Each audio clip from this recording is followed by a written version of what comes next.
Bonjour à toutes et à tous. Je suis Grégoire Coustet, le délégué général du Forum pour l'investissement responsable. Je vais pas vous parler du FIR, c'est pas le sujet. Ceux qui ne connaisseraient pas le FIR, je peux naturellement répondre à toutes vos questions en dehors du webinaire si vous ne nous connaissez pas. On a décidé d'organiser ce webinaire il y a quelques semaines avec CEC. La raison étant que nous partageons beaucoup de choses ensemble avec la CEC. D'abord, des questions de durabilité qui nous pilotent, qui sont nos objets sociaux respectifs. Et puis ensuite, c'est une approche collaborative pour l'action. Ça fait partie de notre ADN, nos ADN personnels.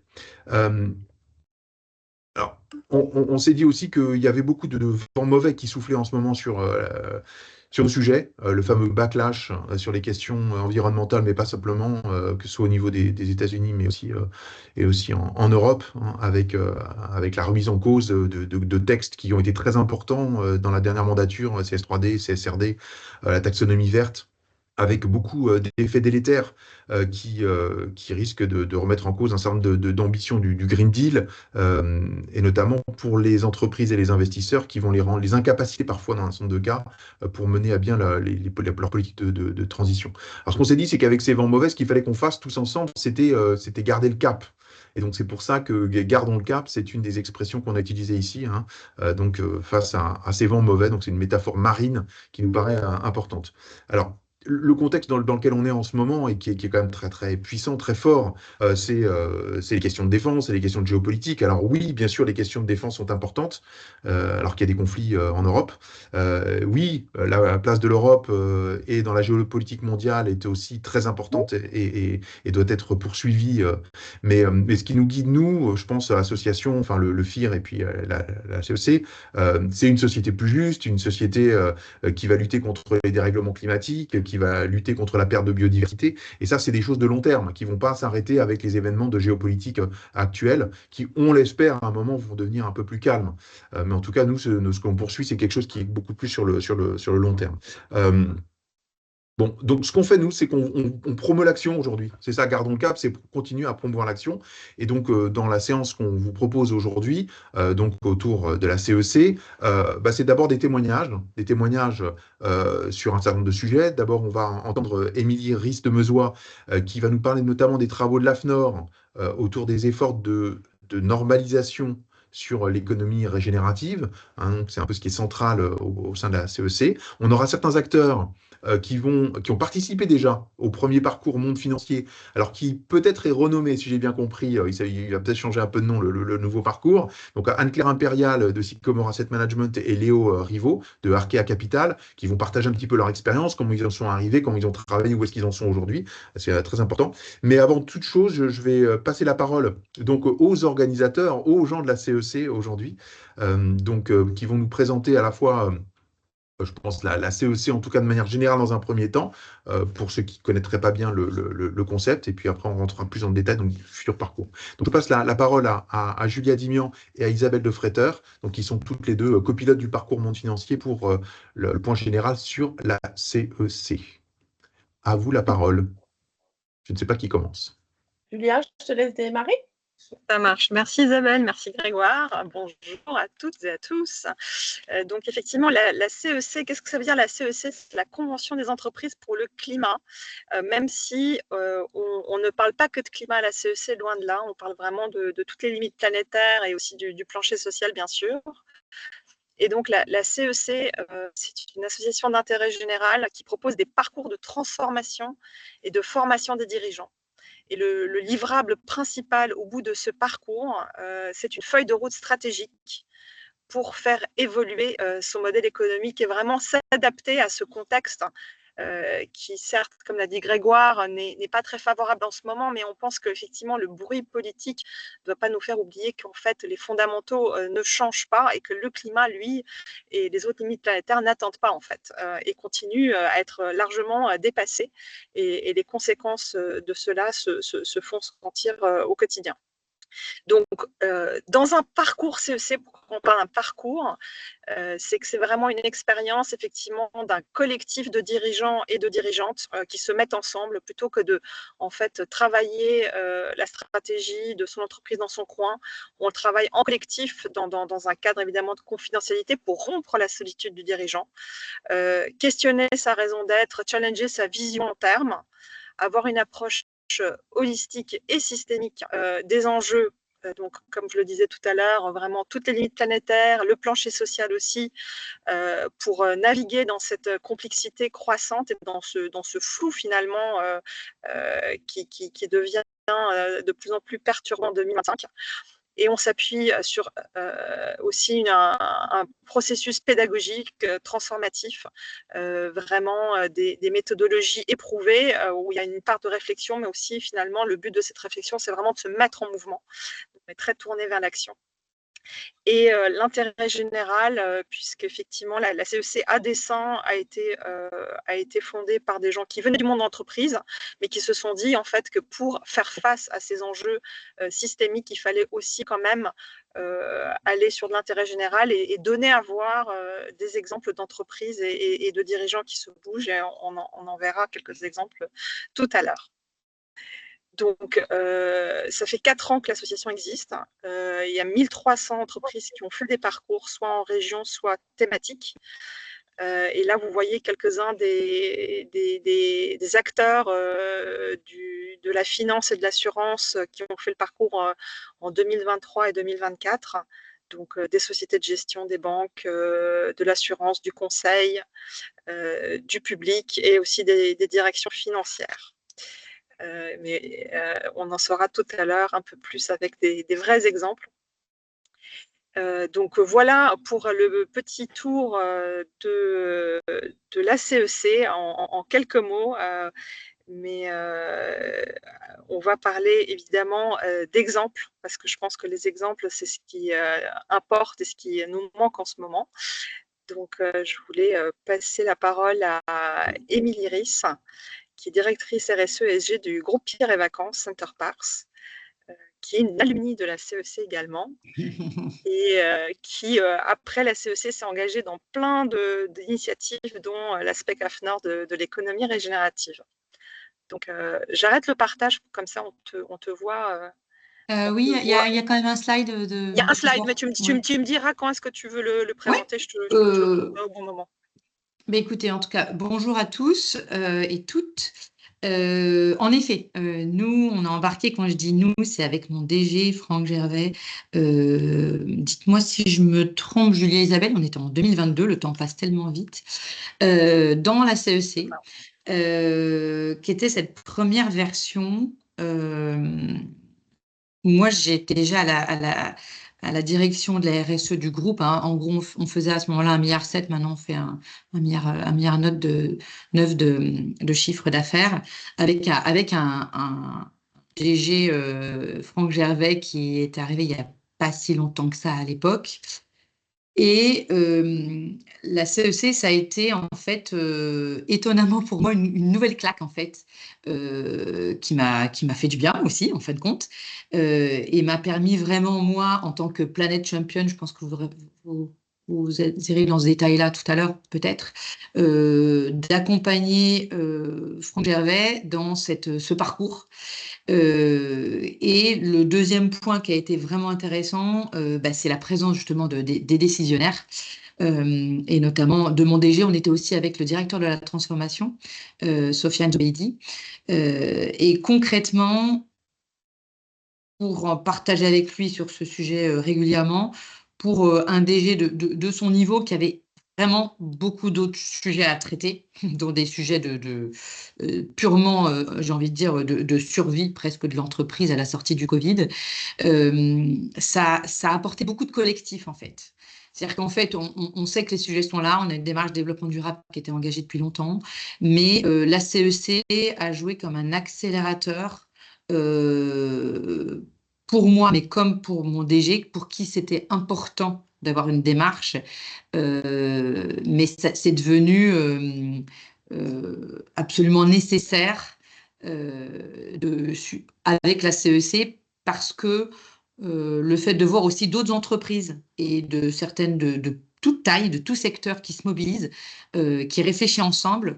Et nous, ça nous a permis vraiment voilà, de démontrer, si le besoin l'était, la nécessité d'aller sur ces chemins-là, mais la difficulté aussi et la visée régénérative. Et là, peut-être tu peux partager, Julia, le slide.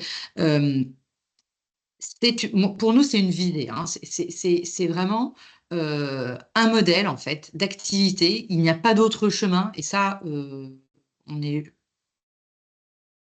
Enfin, toutes les crises, j'aime pas parler de crise climatique parce que c'est pas une crise, elle n'est pas là pour une crise à un temps donné, mais les enjeux climatiques et sociaux qui se présagent démontrent que l'entreprise, elle peut plus avoir le même rôle. On n'est plus dans un monde fini où on doit extraire les ressources notamment et donc être dans le mode exploitation qu'on voit sur ce schéma-là, et on doit passer sur du circulaire.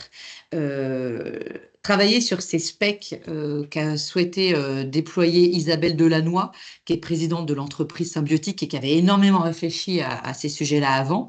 Ça a été une occasion pour nous, à notre petit niveau, groupe Pierre et Vacances Center Parks, avec plein d'autres entreprises de différents secteurs, de jeter les bases. Alors, c'est pas un outil en soi-même, mais c'est vraiment des guidelines qui sont là pour se poser la question de qu'est-ce que le régénératif, qu'est-ce qu'il n'est pas. Donc, vous voyez, c'est vraiment cette visée-là d'aller de l'exploitation à réparer, préserver, à régénérer, et donc de définir ce modèle d'activité dans lequel l'entreprise peut et doit s'inscrire, d'être là pour soutenir une vitalité de l'écosystème, donc environnemental ou social. L'idée étant vraiment qu'on doit coupler la création de valeur économique avec une création de valeur écologique et sociale de manière intrinsèque. Donc c'est comme le dit Isabelle Delannoy, vraiment de comment l'entreprise peut participer en fait de cette régénération en assurant les bases de cette régénération. Donc, une fois qu'on a dit ça, ça paraît un peu théorique. Pour des projets comme les nôtres, c'est par exemple, si on prend un projet de développement touristique immobilier, c'est de se dire comment l'aménagement paysager, par exemple, qui est une des phases, mais qui vient plutôt à la fin d'un projet touristique immobilier, qui est là pour des raisons, on va dire, esthétiques, pour pas voir le voisin d'à côté, pour aussi avoir un lieu de vie qui soit agréable. De plus en plus, on réfléchit aussi à apporter de l'ombre, mais que ce projet-là, enfin, pardon, ce volet-là d'aménagement paysager, pour donner l'illustration sur celui-ci, soit là dès le début pour répondre à des objectifs, par exemple, de qualité du sol, d'humidification du sol, de création d'une biodiversité ordinaire, mais de se poser ces questions-là de comment l'ingénierie écologique peut arriver dès le départ avec des indicateurs précis de bonification de cette qualité écologique des sites, du site en question, pour la qualité du sol, pour la qualité de l'eau, pour l'ombre qu'elle peut apporter pour les clients. Et qu'elle se pense dès le début avec des objectifs précis. Donc, vous voyez, on a quand même un mouvement d'un usage esthétique et du coup, un aménagement qui vient à la fin plutôt d'aménagement. Dès le début, on se donne des cibles d'atteinte de qualité écologique pour le sol, pour l'environnement, pour les usagers. C'est la même chose aussi au niveau social, parce qu'il n'y a pas que l'environnement. Ça peut être de bien se poser la question sur le nombre de personnes qui sont éloignées de l'emploi qu'on veut réintégrer grâce à un nouveau projet touristique. Donc, ça veut dire des partenariats très tôt avec les centres de formation, avec les chambres consulaires. Ça, c'est des choses qu'on fait, nous, déjà. Le régénératif voudrait que, sur tout projet, on ait ces cibles-là et qu'on les suit au même titre que les cibles économiques qu'on a plus l'habitude de suivre, mais aussi qu'on suit aujourd'hui comme la formation et les rapports RSE que vous évoquiez, Grégoire, en début de séance, pour moi, sont un bienfait. une fois qu'on a parlé beaucoup de CSRD bashing, et j'en finirai là-dessus, quels que soient les step back, je pense vraiment que le plus on publiera, puisque c'est quand même une obligation de publication, le plus l'objectif de base, en tout cas c'est comme ça que nous on le perçoit, et on est beaucoup, notamment des membres du C3D, à le percevoir comme ça, cette CSRD, ces objectifs de publication, ne sont pas là pour être de la lecture, mais bien là pour mettre en place et expliquer comment les entreprises abordent ces sujets-là qui sont des risques, mais aussi des opportunités. Donc voilà cet overview très rapide du régénératif. Et si je peux y répondre, je répondrai à vos questions avec plaisir. Merci beaucoup, Émilie. Donc, on va poursuivre dans les témoignages avec l'intervention de Anne-Claire Impérial, directrice durabilité de Sycomore Asset Management, et de Léo Rivaud, chargé d'accompagnement RSE et ESG chez Arkea Capital. Tous les deux sont des alumni du premier parcours dédié au monde financier qui s'est clôturé en octobre 2024. Et je vais commencer avec Anne-Claire et poser la question, Anne-Claire, qu'est-ce qui a fait que vous avez embarqué dans le parcours qui avait démarré en novembre 2023?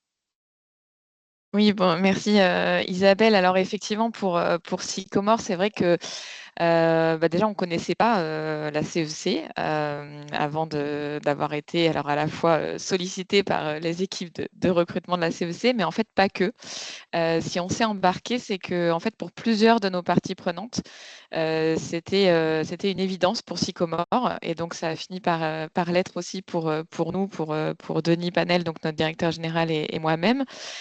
Et donc, parmi nos parties prenantes, effectivement, on a été finalement sollicité, poussé à s'engager dans le parcours de la CEC, à la fois par un client particulièrement engagé, par un collaborateur aussi, et puis un membre aussi de notre comité de mission. Et donc, voilà, c'est effectivement sous cette impulsion-là. Pour autant, évidemment, c'est un parcours qui engage en particulier le dirigeant, et puis effectivement ce qu'on a appelé, ce qui est appelé le Climate Champion, donc c'était moi en l'occurrence.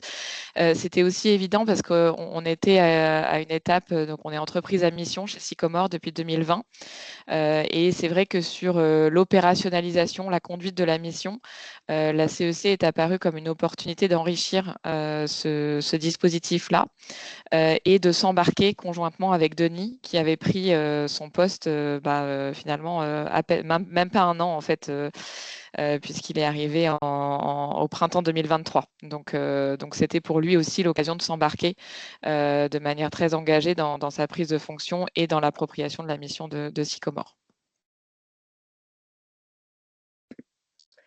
Merci Anne-Claire. Je pose la même question donc à Léo. Maintenant, qu'est-ce qui a fait que vous avez embarqué dans le parcours monde financier, le premier? Oui, merci Isabelle, et bonjour à tous et à toutes. Ravi d'être là pour partager effectivement l'expérience. Peut-être en deux mots, vous présenter Arkea Capital. On est société de gestion du groupe Crédit Mutuel Arkea. On gère 1,3 milliard et on est investi dans à peu près 115 sociétés dans toute la France.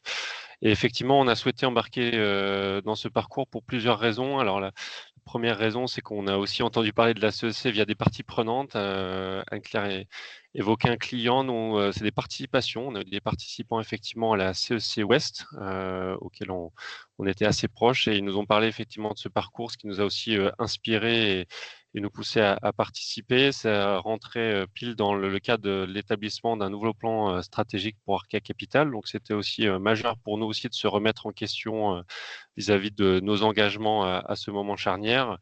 Et on avait également notre filiale bancaire qui avait participé. Donc, ça faisait un tout qui a permis notre engagement sur ces 6 mois quand même assez dense.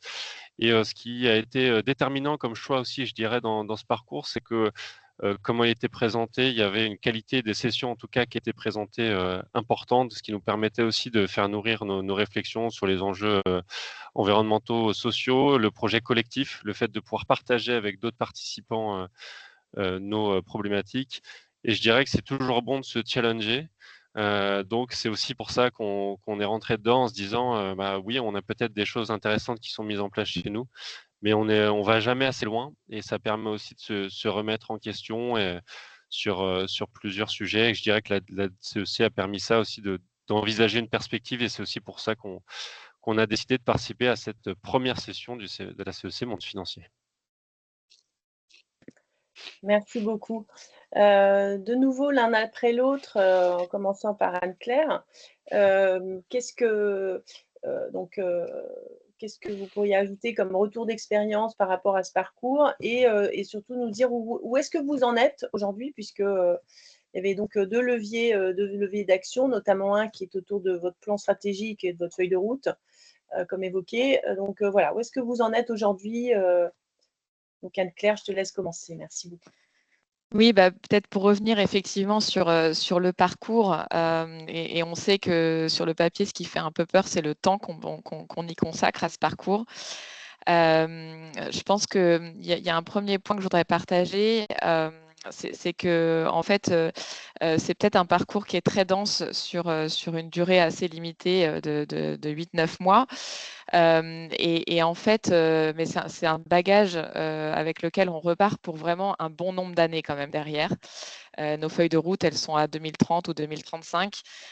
Donc finalement, la somme des jours que l'on passe dans le parcours, on peut se dire que en fait, c'est pour 10 ans, quoi. Donc je pense qu'il faut le relativiser vraiment ce temps sur cette période.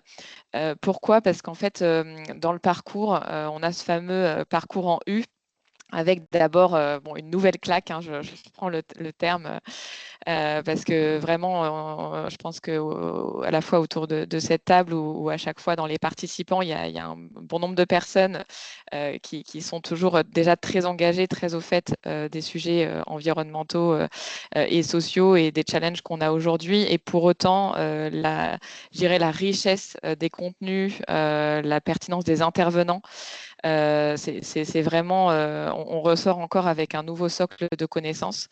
Ce qui est très riche aussi dans le parcours, c'est qu'en fait, tout ce socle, moi, c'est vrai que je me suis dit, mince, il y a plein de choses, il faudrait que je partage. Et on n'a pas le temps parce qu'on a déjà le parcours, etc. C'est pas grave. En fait, suite au parcours, on a toutes les ressources de la CEC, on y a accès en permanence. Et ça, c'est vrai que c'est un point clé, c'est que moi, aujourd'hui, avec mes équipes, régulièrement, je leur propose qu'on visionne ensemble une conférence à laquelle j'ai eu la chance de participer dans le parcours CEC. Et ça, je sais que j'ai plusieurs années devant moi pour le faire, c'est au moment opportun. Donc ça, c'est un premier point. On a cette courbe en U, cette nouvelle claque, mais en fait, très vite, on est aussi dans les leviers d'action, avec des exemples, des retours d'expérience, des choses concrètes.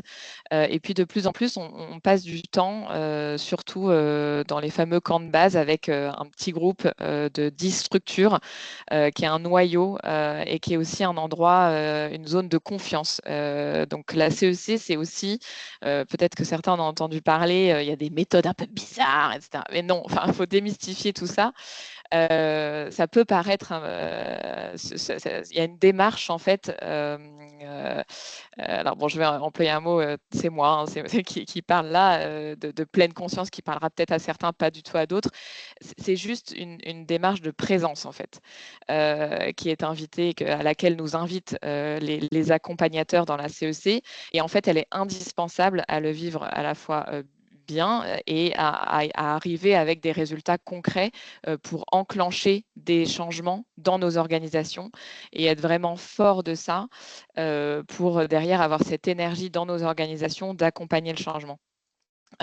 Et donc, c'est vrai que dans mon retour d'expérience, il y a vraiment ce côté humain, ce côté climat de confiance dans lequel les accompagnateurs nous permettent d'être via la CEC. Et si vous hésitez entre un parcours CEC et un accompagnement stratégique par des consultants qui vont vous faire plaisir à chaque réunion en vous disant que vous êtes les meilleurs, Bon, voilà, vous avez compris, c'est l'option 1 que je vous recommande. On est beaucoup plus challengé, on est très bien accompagné et on a cette richesse dans les groupes, en fait, où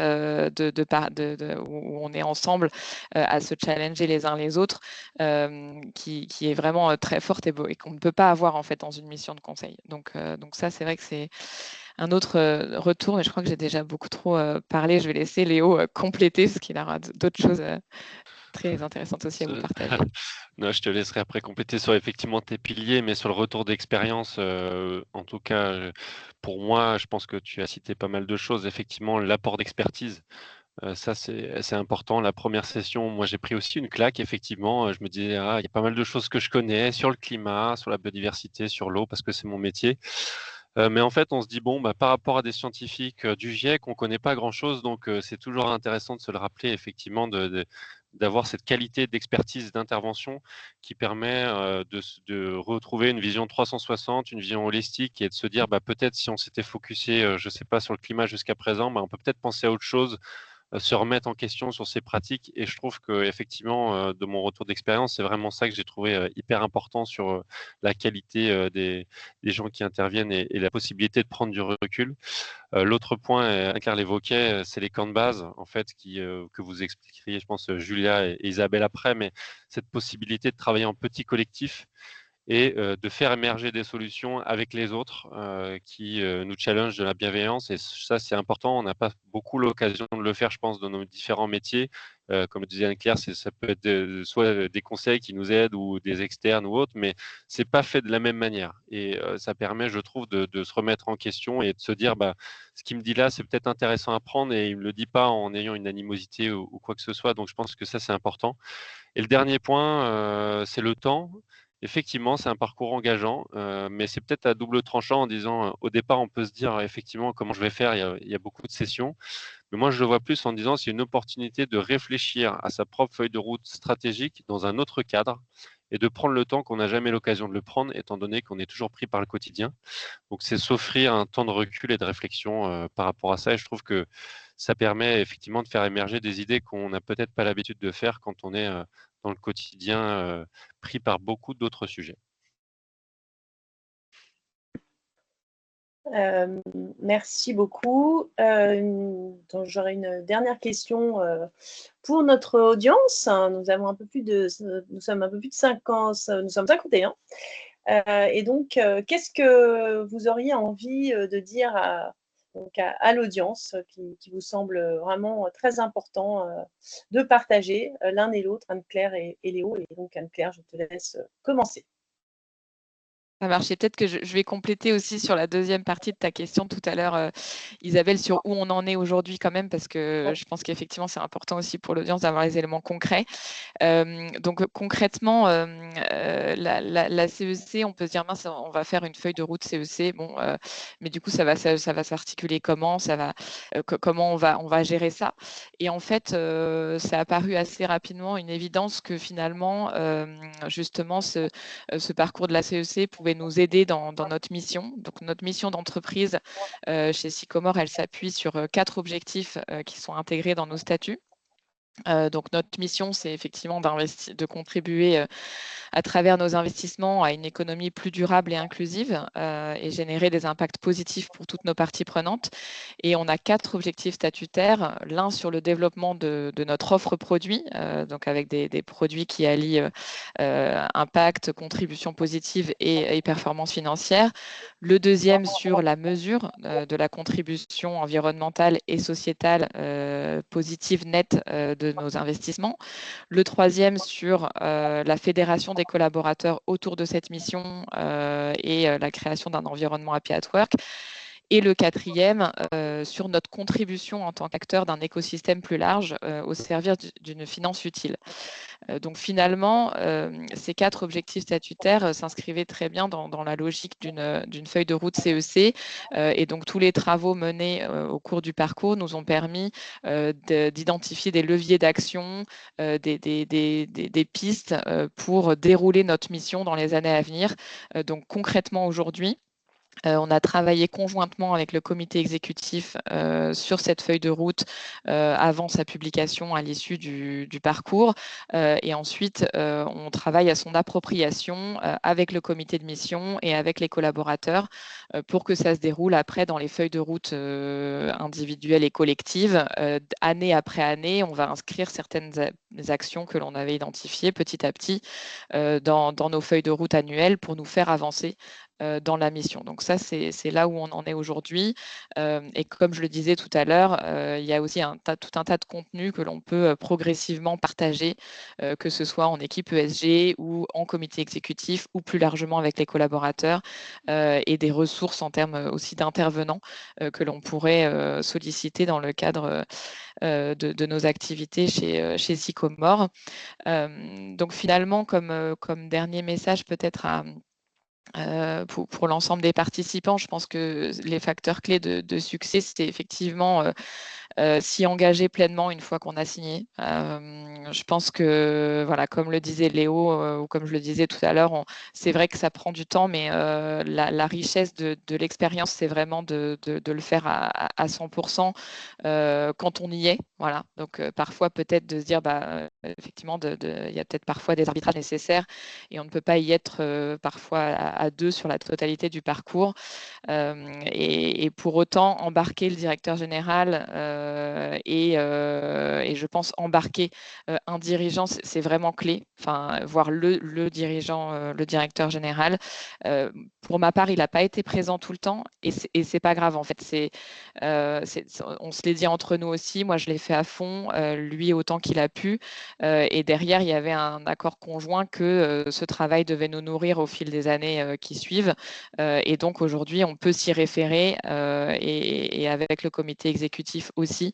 Donc même si c'est difficile pour le dirigeant de s'engager sur le parcours, je pense quand même que c'est important que ce soit elle ou lui qui soit en binôme avec ce Planet Champion pour que ça puisse engager vraiment toute l'entreprise dans sa transformation. Merci beaucoup, Anne-Claire, pour ton témoignage. Léo, je te laisse. Ouais, merci. Je vais compléter effectivement sur nous, l'état de notre feuille de route, et puis après, on sera aussi ravis avec Anne-Claire de répondre à vos questions. Mais pour que ce soit aussi interactif entre vous, peut-être sur notre feuille de route, en 2 mots, on avait plusieurs grands axes, mais ce qu'on s'est dit surtout de notre feuille de route CEC, c'est que c'est un cap. C'est un cap à 2035, c'est aussi de se dire, on a le temps sur certains sujets, même si c'est pressant, mais il faut l'intégrer et pas se dire on va tout faire du jour au lendemain. Donc c'est aussi dans cette optique-là qu'on a délivré et créé notre feuille de route. On a une grande partie qui est sur la partie interne de la montée en compétences, former les salariés, les administrateurs, créer un parcours de formation pour tous les nouveaux arrivants sur la partie limite planétaire, ESG, etc. On trouve ça très important pour que tout le monde se sente aussi impliqué et un petit peu le même niveau de conscience aussi de l'urgence dans laquelle on est. Donc ça, c'est effectivement une première chose qu'on a déjà mis en place, mais qu'il faut continuer à travailler. On a une deuxième grande partie de notre feuille de route qui est sur en fait des nouveaux produits. Donc, amener à nos souscripteurs une nouvelle proposition de valeur et également investir, pourquoi pas dans des nouveaux fonds un peu plus différenciants que ce qu'on fait actuellement. Et la première partie de notre feuille de route aussi en troisième pilier, qui en regroupe un peu deux, c'était cette notion, nous, Share Capital, de performance globale.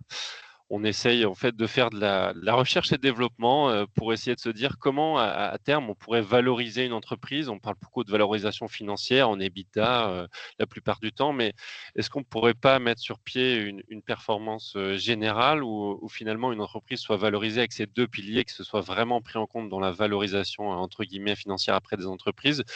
Donc ça, c'est un sujet qu'on a posé dans notre feuille de route qui est important. Mais autant vous dire que ça, c'est un sujet de long terme où on aura besoin de tout le monde. Donc effectivement, ça, on va se dire, ça permet de stimuler la R&D interne et aussi de discuter avec d'autres acteurs de la place là-dessus. Mais on n'est pas prêt à date, hein, sinon ça se saurait.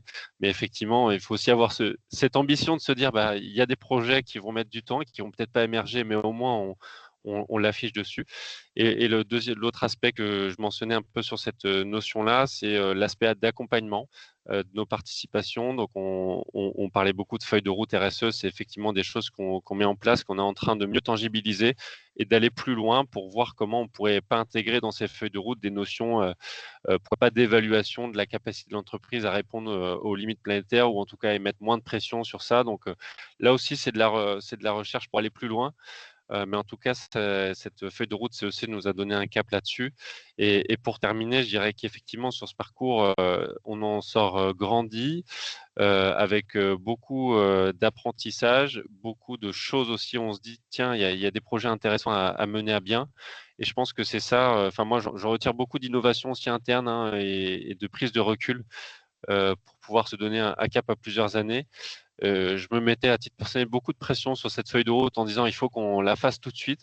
Mais maintenant, je me dis bon, laissons le temps aux choses et prenons plusieurs jalons pour avancer tranquillement. L'important, c'est d'avoir aussi, entre guillemets, en bon français, c'est quick win pour après pouvoir avancer et puis se donner un cap. Donc, je vois plutôt comme un cap stratégique et une réflexion stratégique maintenant. Et je pense qu'au niveau de la direction, c'est également vu comme ça et ça permet d'avancer sereinement et puis en tout cas, d'innover en interne. Donc, lancez-vous. Ce serait mon dernier mot. Merci beaucoup. Alors, on va prendre des questions. Donc, quelques questions. On peut en prendre également juste à la fin, après notre présentation de la CEC. Et si les questions ne vous viennent pas tout de suite, mais qu'elles viennent au fil de l'eau, n'hésitez pas à les poser dans le chat. Et donc, on les lira, on tâchera d'y répondre. Donc voilà, est-ce qu'on peut prendre une première question ?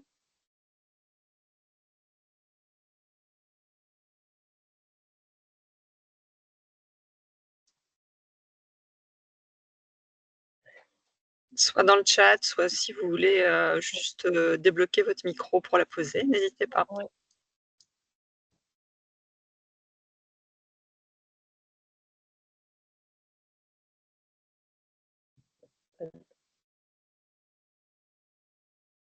Alors, ce que je propose, s'il n'y a pas de questions, tout de suite, on va poursuivre sur la présentation du parcours monde financier, donc 2025-2026. Et puis, ça marche. Et je vous mets le lien du coup de toutes les feuilles de route qui ont été publiées dans le cadre de la CEC. Il y a des approches sectorielles, des approches thématiques, donc vous pouvez aller vous inspirer pour vos propres stratégies et puis aussi voir un peu qui s'engage à quoi. C'est assez intéressant. Et c'est donc des formats publics, donc un peu simplifiés, mais je pense qu'ils sont toujours intéressants. Pour montrer que non, vous n'êtes pas seul. On continue du coup, Isabelle ? Oui, on continue et on prendra donc des questions. N'hésitez pas dans le chat à les formuler, que ce soit pour Émilie aussi, sa présentation, Anne-Claire et Léo, ou pour nous. Ok, donc du coup, on relance un autre parcours dédié à la chaîne de valeur Finance et Assurance en 2025. Donc, tu veux nous en parler, Isabelle ? Oui, alors en fait, l'idée, c'est de reconstituer la chaîne de valeur dans son entièreté. C'est ce qu'on avait fait pour le premier parcours. On en a tiré certains enseignements. Donc, sur ce second parcours, on a le souhait d'avoir un peu plus d'entreprises représentatives de leur industrie. Donc, on en a eu, pour vous donner une idée, on en a eu 3 sur le premier parcours, pas des moindres. On avait EDF, Veolia et Leroy Merlin. Là, l'idée, c'est d'essayer d'en avoir 10 sur un total de 70. Donc, ça vous donne un peu le poids. Pourquoi ? Parce que, vous le savez très bien, mieux que nous, les enjeux entre finance et entreprise sont croisés, intérêts et enjeux sont croisés. Donc, ceci explique cela. Et puis, dans ces enjeux de transformation des modèles, eh bien, c'est important de lier aussi bien les financeurs que les assureurs, que les entreprises. Donc, j'en viens aussi au deuxième constat, c'est qu'on a eu quelques mutuelles sur le premier parcours. Là, l'idée, c'est d'avoir un peu plus de compagnies d'assurance, un peu plus de réassureurs également. On invite sur nos sujets, évidemment, tout ce qui a trait au risque systémique. C'est par là que l'on va rentrer. Vous en conviendrez qu'au regard du contexte, c'est le sujet et avoir une vision long terme. Donc, c'est pour ça qu'on veut avoir des acteurs du long terme donc dans ce parcours. Sur la partie investisseur, on va être un peu dans la même configuration, donc avec des acteurs, des banques, des family office, des fonds de private equity, des fonds VC, des gérants, des banquiers d'affaires. Donc voilà, c'était déjà la construction qu'on avait eue sur le premier parcours. Et puis voilà, les acteurs publics. Alors la régulation, le superviseur, on les aura également pour ouvrir des espaces de dialogue entre les participants et eux, parce que quand on discute avec le régulateur, le superviseur et d'autres acteurs aussi comme la recherche, ils nous disent voilà, on aimerait bien avoir du retour terrain des participants. Et d'ailleurs, aujourd'hui, on est plongé dans un contexte où on n'a pas assez de retour terrain des entreprises sur un sujet comme la CSRD. Bon, c'était une petite parenthèse, mais voilà.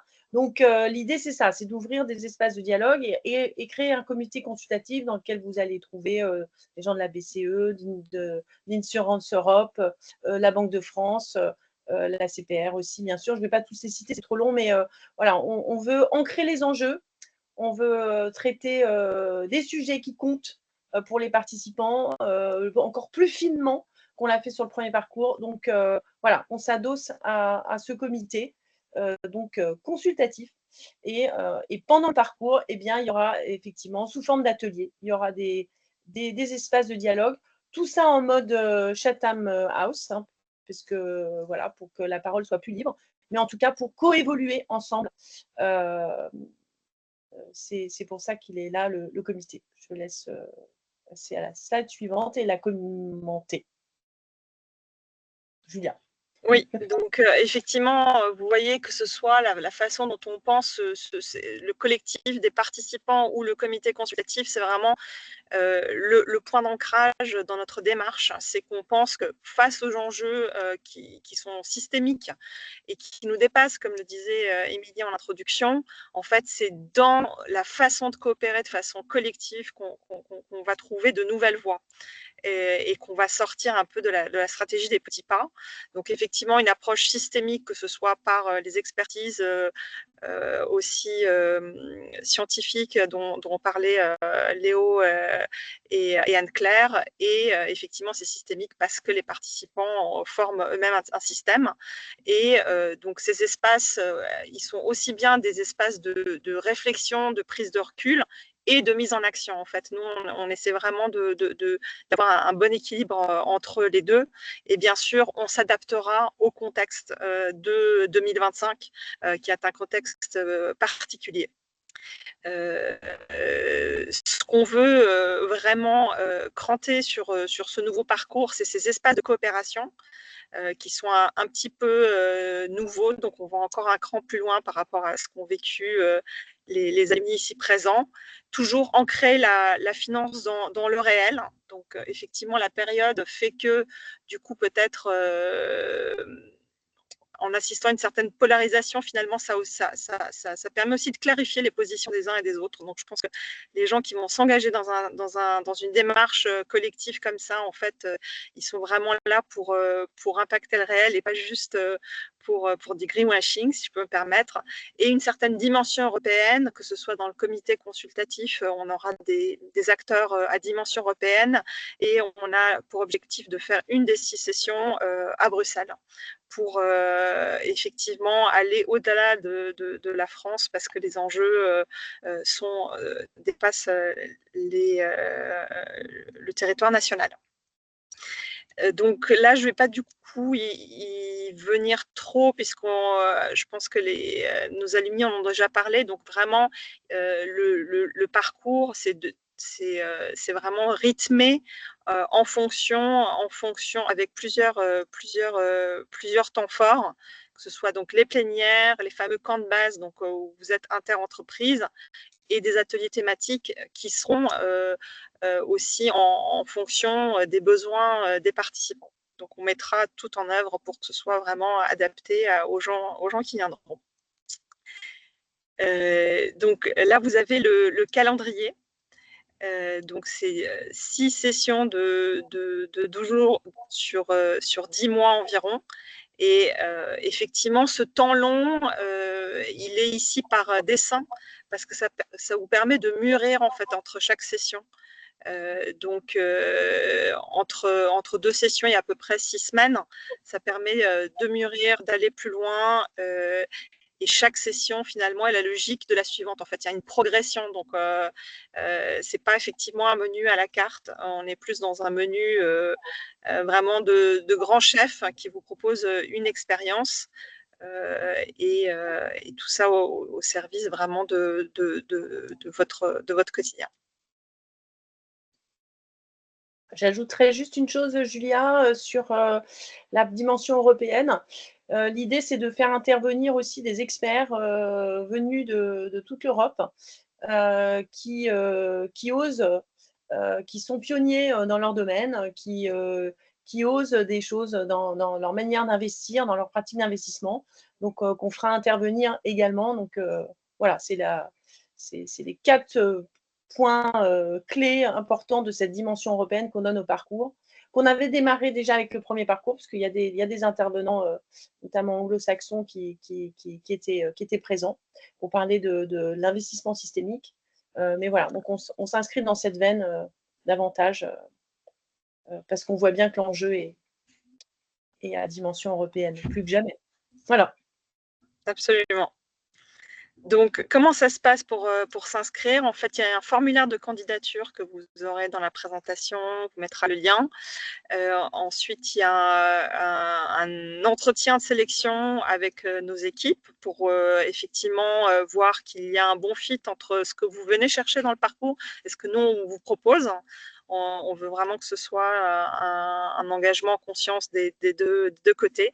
Et ensuite, donc, une fois qu'on se met d'accord sur la participation, effectivement, la spécificité de notre structure, c'est que nous sommes une association, donc c'est une adhésion à l'association et un don pour soutenir le mouvement, sachant que ce don, il est vraiment au bénéfice de l'expérience des participants.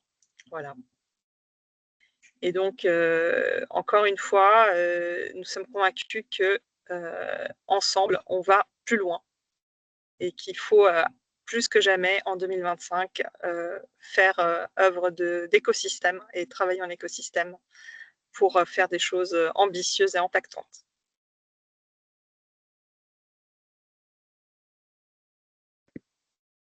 Donc, vous aurez les contacts aussi de nos équipes donc, qui sont sur le call, Wafa, Josepha, Isabelle et moi-même. Mais du coup, je vais arrêter le partage et laisser peut-être ouvrir pour des questions du public. Est-ce qu'il y a des questions? Ou des remarques. Sur le parcours, sur l'intervention d'Émilie Ries de Meuzois, sur les témoignages d'Anne-Claire Impérial et de Léo Rivaud. N'hésitez pas à poser vos questions. On a encore quelques minutes sur ce webinaire pour y répondre. Il reste une dizaine de minutes, effectivement. Après, peut-être que tout le monde est pressé de passer à table. C'est un petit peu l'heure. Et les présentations étaient tellement claires que peut-être ça ne nécessite pas énormément de questions. Je pense qu'on doit pouvoir ouvrir les micros ou que spontanément tout le monde peut les ouvrir. Donc, sinon, il faut lever la main. Je ne vois pas de main levée, en tout cas dans le tableau que j'ai sous les yeux. Questions-réponses, item.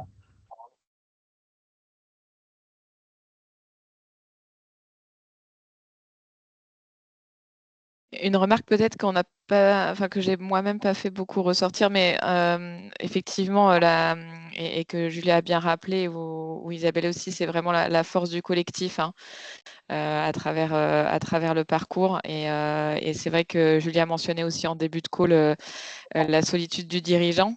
C'est peut-être un grand mot, mais en même temps, parfois aussi, qu'on soit dirigeant ou simplement aussi dans nos rôles de responsable ESG et surtout par les temps qui courent. Cette force du collectif qu'on retrouve à la CEC, je pense que c'est aussi un élément clé et qui permet derrière, voilà, je le disais aussi, hein, d'avoir cette énergie après pour nous-mêmes porter les sujets pour nos entreprises.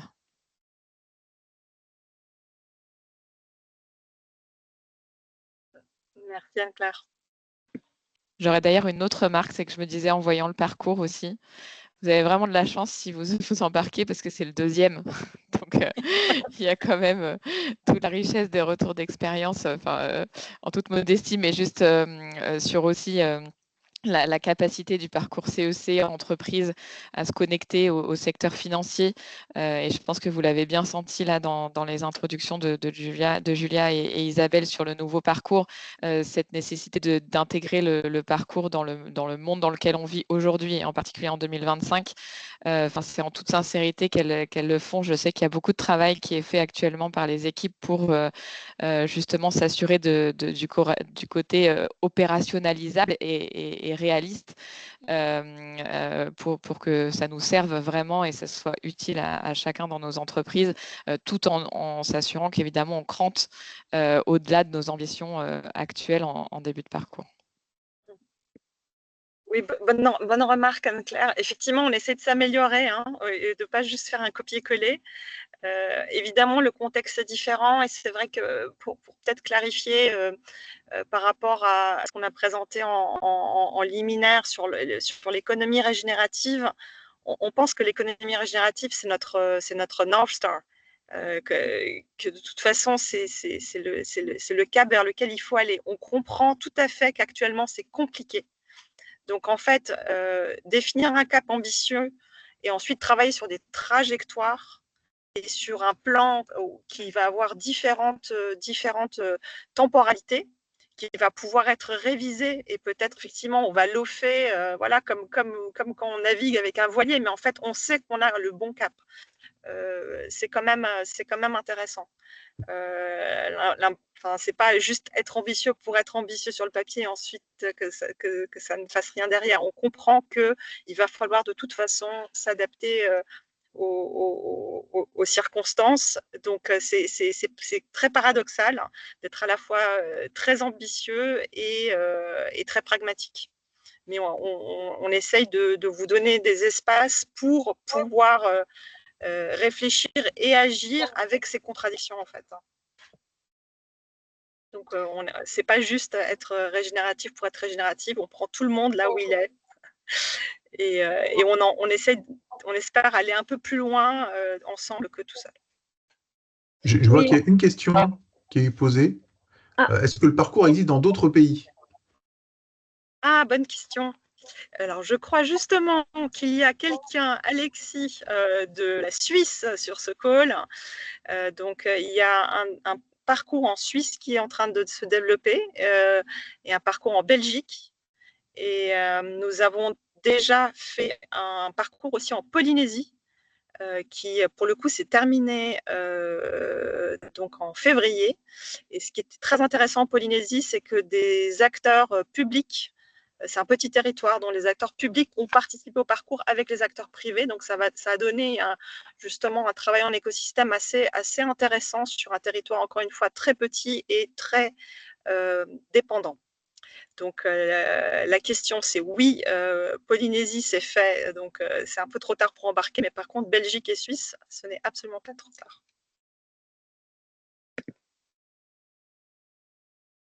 Isabelle, tu voulais ajouter quelque chose?